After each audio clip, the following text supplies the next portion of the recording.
Hello, welcome to the channel again. Now we are going to learn about the backward pass we have discussed in the previous video, and let's see what this linear regression training does. In linear regression forward, we learned about how we update, how we do the calculation of weights, and after that, how we define the mean square error. But this is the phase where we do the training.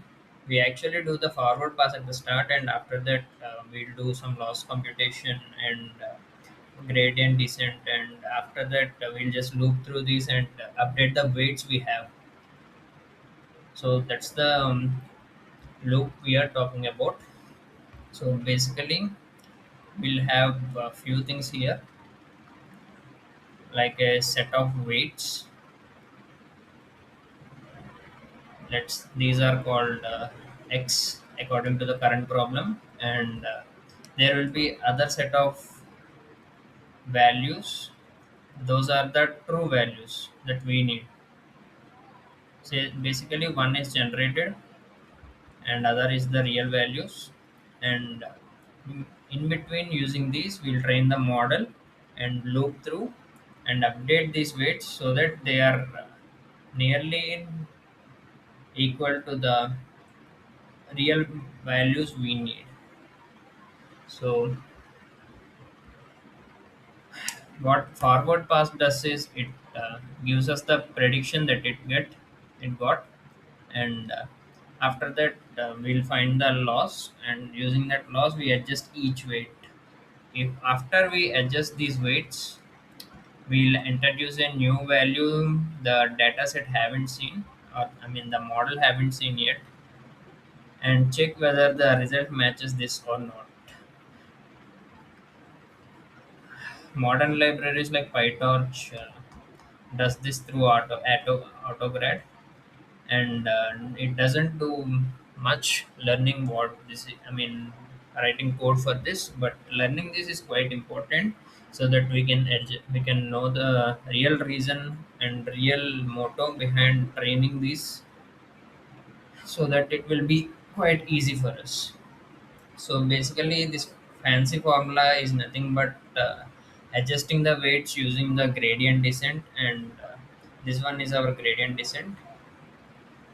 Basically, the first thing we have learned in mean squared error is this formula, where I'll do the mean of these summation of values to the ground truth minus the predicted values to the whole square. And in derivative, what I do is I just basically bring this to this part, that will be 2 by n, and that will be y minus yp. So this will be the gradient descent of us, and we learned about learning rate in gradient descent, so that I can move from this point to this point at a certain speed limit, and that is alpha. So we update the weights using this formula. Basically, the gradient descent formula, x nu is the x old minus alpha into the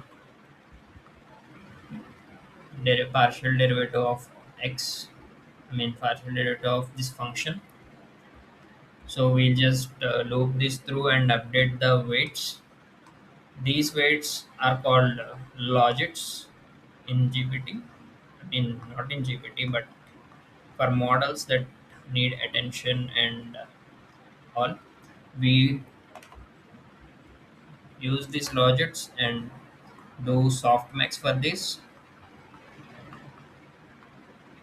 and calculate the loss, the cross entropy loss, to make these weights even better, so that uh, we have clear predictions. So basically, once the loop is ran again, there will be another loop on top of it, and there will be again another loop. So basically, a set of loops to train. but these are mathematically valid and something like a calculative risk instead of lo- looping them like like nomadically. So this is the simple thing that is behind this.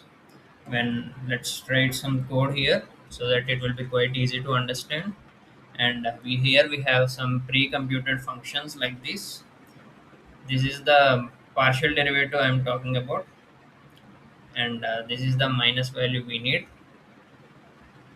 and this is the dot product between the ground truth and minus model prediction, that will be the y minus y1, that analogy. And this is for getting the weights of the array, so that these two have the same dimensions. Basically the dot product is something like this. If you don't know what a dot product is, we'll take two vectors of the same dimension. So basically vectors are something like this.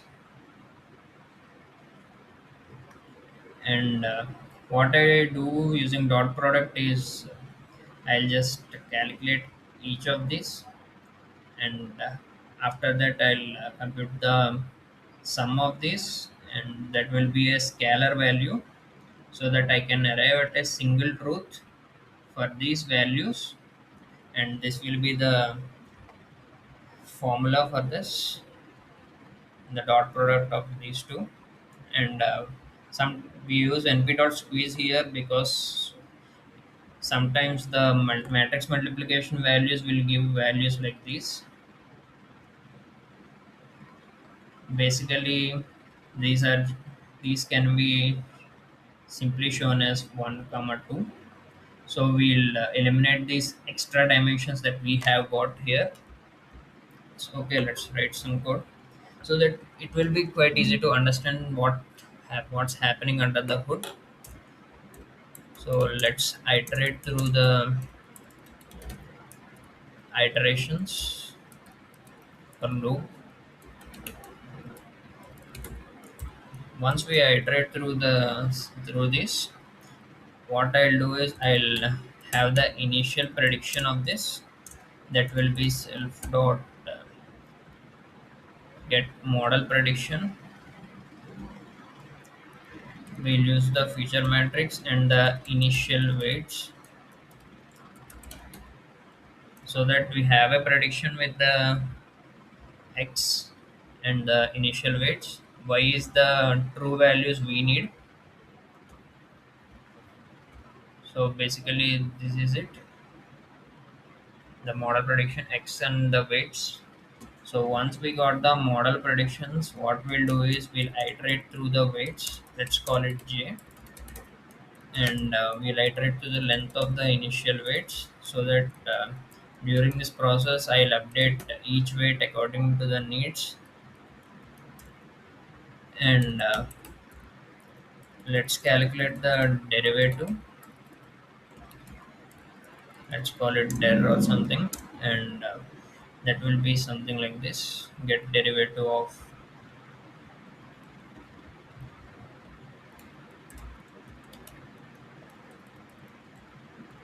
So basically I need some sort of functions like, some sort of values like the model prediction value and the ground truth. Model prediction is nothing but the prediction value we got. The ground truth will be y, n is the length of the weights, and x is the feature matrix, and this is the desired weight. Desired weight is basically the numbers we have. That means the column numbers, like column 1, column 2, column 3 in a matrix. So for this, let's paste it so that it will be quite easy for me.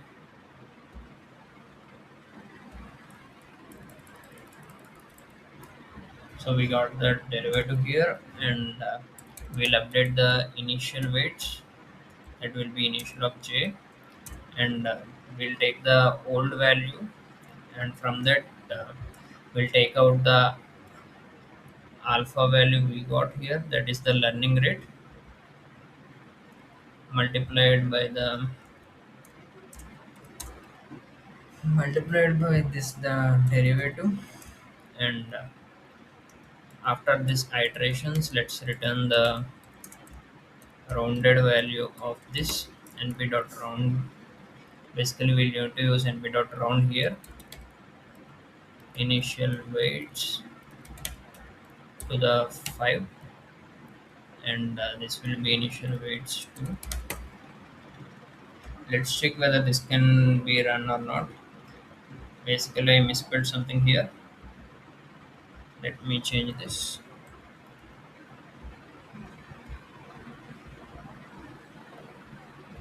So what did I misspell here? Okay, this is a self variable because it is outside the function call, and here we go. So this is the basic step of model training. After that, we apply the other mathematical concepts we have learned, softmax and cross entropy loss.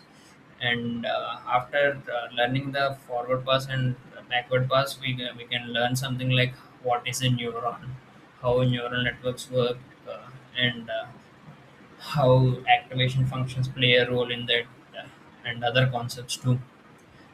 So this is the main gist of the mathematical foundations. There are other things to learn too, and we'll explore in the next videos. But this is for GPT learning. Let's finish this and check other concepts a little later. But thank you for watching. Please like, share, and subscribe.